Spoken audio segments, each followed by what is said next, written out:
All right, let's go ahead and get started. Welcome back, everybody, to the Terry Hansen Show. It's great to be with you. My name is Terry Hansen, and on behalf of myself and my co-host, Mr. and Mrs. Potato Head, we warmly welcome you to the Terry Hansen Show. This is episode number 53, and greetings from Podunk, Potato Land, Idaho. You guys got to come visit. If you come and visit, Mama Hansen will totally cook you a baked potato, take good care of you, and we'll feed you really nice. So anyway, you're all invited to come over. So I hope you guys are having a great day today. We need to spend a little time talking today about how you and I as sales professionals and entrepreneurs can do a really good job at finding our best clients. Now, I'm not talking about just any client. Sometimes when we close sales and onboard brand new customers and new clients, they turn out to be nightmares, right? Have you ever had that experience where you close a sale with a company or a client and later on you wish that you had never taken their money and brought them on board? It is possible for us to close sales with the wrong types of people and the wrong types of companies. So after you've done that a time or two, you swear that you'll never do that again, that you'll do a better job at qualifying or pre-qualifying the right kinds of companies, because you know how this is. The right kinds of customers, the right kinds of companies can do wonderful things for your business. The wrong kinds of customers can keep you up at night and drive you bonkers and really hurt your business. So it's imperative that you and I, as sales professionals and as entrepreneurs, that we're doing a good job at targeting our ideal clients, our very best clients. So today, during our conversation, we're going to talk a little bit about that. I was reminded of how important this whole thing is not too terribly long ago. This is this story is about my wife. I have just a quick experience to share. My wife is the kind of precocious, wonderful gal. She's awesome in every way. Who about this time of the year, it's kind of middle of November here, 2019, and about this time of year, my wife starts getting really, really antsy for Christmas. She is the kind of person that really wants to let her hair down, relax, and enjoy the holidays, and not stress and worry about budgets and Christmas gifts and stockings and decorations and all the stresses that come with the holiday season. I mean, we've all been there, right? So what does she do? Well, she starts about the beginning of October, 3 months before Christmas time, and she starts Christmas shopping then. She puts together lists of all of our children, all of our, uncles and aunts and grandmas and grandpas and nieces and nephews and everybody that gifts have to be bought for, and she starts brainstorming ideas. She starts way early. And that's just how she's built. I'm much more the kind of guy that will procrastinate and wait till the week before and then go do it all, wrap it all, put it all under the tree and be ready. She's not like that. She starts 3 or 4 months early and usually has it all done by Thanksgiving. And that's precisely where she is at this point. We're only a couple of weeks away from Thanksgiving, and by and large, Christmas gifts and all of that stuff, it's about 98%, 100%, 98% done at this point. So she's feeling very good. The stress and pressure is off and she's sailing pretty good. And I just love that about her. Primarily because I love the fact that she's so proactive. She knows what she wants. She has this goal. She knows what she wants, the kind of experience that she wants to have during the holiday season. And she proactively takes steps months in advance to make sure that she is having that kind of experience.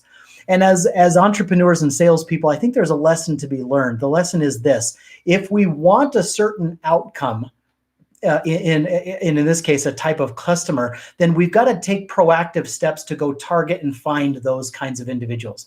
So I want to share with you basically a simple 10-step process that you can follow to target and find your very best clients. Okay, we'll kind of quickly go through this as we roll along.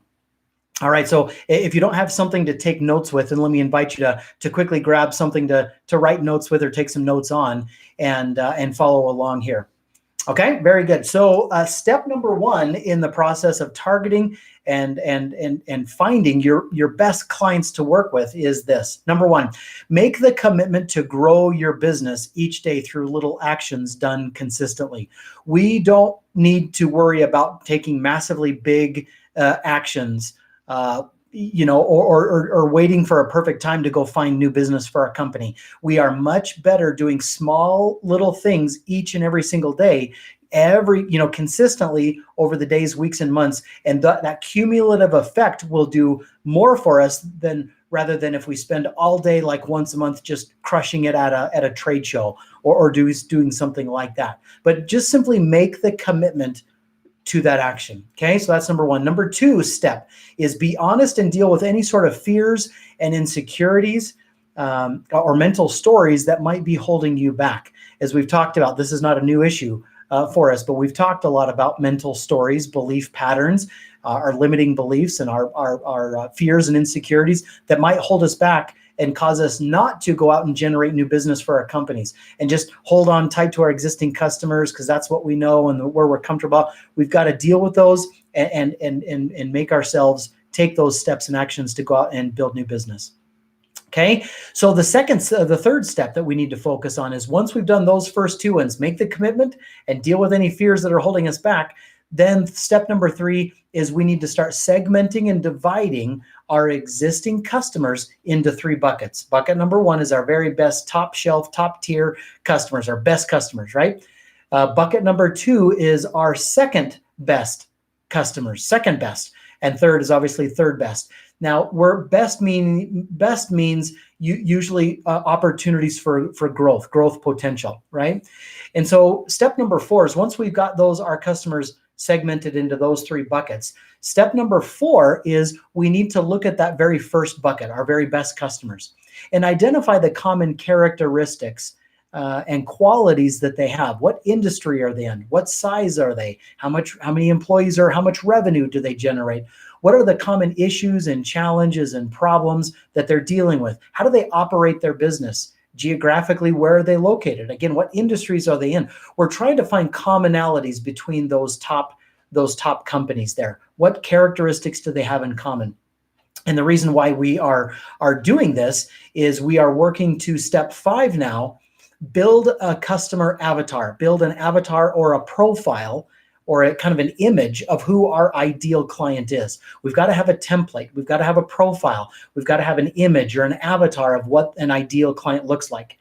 And now step 6 is we are going to use Google and LinkedIn and things like Zoom Info and Chamber of Commerce membership directories. We're going to use the phone book and any other resource that we can get our hands on to go out into the marketplace and build a list of 100 companies. We're going to call that our Dream 100, our 100 companies that fit that profile, fit that model, fit that template and that avatar that look just like that. They're in the same industry, they're the same size, they're located in the same geography, et cetera, whatever the case might be. But we've now, step 6, we've got to go out and build and put together a list of companies that look just like that. That's what we've got to do. Does that make sense? Okay, now step number 7, we have to, at this point in time, now that we got a list of 100 companies, now we're going to start just shaving off. We're going to take 10 of those companies, maybe the first 10, and now we need to go find the people. We are going to start using those companies' websites, their own social media platforms, and a lot of the same resources that we just referred to. And we've got to go and find the people, the executives, the decision makers, the decision influencers in those companies that we need to connect with, that we need to contact. We need their name, we need their position, their job title, and we need a good way to get a hold of them, whether it's email or phone, doesn't matter, right? But we need their contact information. So again, just to review, step 1, we got to make the commitment to go out and generate new business for our company. Step 2, we got to deal with any sort of limiting beliefs and fears that are holding us back. 3, we got to segment our customers into these 3 buckets. Step 4, we need to look at that first bucket, who the best ones are, and come up with the common characteristics and qualities that they have. Step 5, we need to build a good avatar or a profile of who that is. Step 6, we need to go build our Dream 100 list and come up with a list of 100 companies that fit that model. Step 7, we need to go find the contact information for at least 3 to 5 people in each one of those companies, just the top 10 of those companies, shave off the first 10 companies and then go start tracking down who the people are there. And once you're through that list, obviously you go to the next 10 and then the next 10 and so forth in the process repeats. Step 8, we need to collect all of this information in an Excel spreadsheet. And then usually we're going to import that into our CRM, our customer relationship management software, CRM, so that we can keep ourselves organized. And as we're contacting these companies and having conversations and doing everything that we're doing, we can document and track what's happening and how it's happening, and that we can just stay organized. Okay, so we've got to leverage technology to help keep us organized. It's too much to keep in a notebook or back of a napkin, or worse yet, inside of our head. Okay, very good. Now that we know who the people are and who the companies are, step 9 is we need to determine where these type of companies typically congregate and hang out online. Are they in Facebook groups or LinkedIn groups? Are they on online forums? Do they attend conferences and seminars and workshops? Do they volunteer locally at various nonprofit organizations and associations like the Kiwanis Club or the Chamber of Commerce? Where do these companies hang out? Again, online, but also offline. And then obviously we need to start participating in those groups, which is step 10. We need to start engaging, participating, and communicating in those groups to start connecting with those people. And that's really it. Those are the top 10 steps that you can take to start targeting and finding your very best customers for your business. So I encourage you guys, if you haven't started an aggressive campaign or a consistent campaign to target and find your best clients consistently, then use these use these simple 10 steps to start that process. It is your blueprint. It is the recipe. Just follow it, and be sure to start leveraging technology to help you get there. It's going to be a process, so be patient. Allow the process to work itself and to produce the results that you want to. But you'll be very successful if you hang on to that. So anyway, it's great to be with you again on the Terry Hansen Show. Let me invite you to think about joining 2 other segments of the Terry Hansen Show. We have our sales and marketing hacks segment, where we interview some of the some very senior executives, successful businesses who are implementing and using certain tactics, certain strategies in their business that they're crushing it on. They're seeing some fabulous results, and they're opening up basically the doors of their company and their strategies and sharing those hacks, those tips, those strategies with you. And so join us for that specific segment as well here on the Terry Hansen Show. The other segment that I love is our Masters of New Business Development.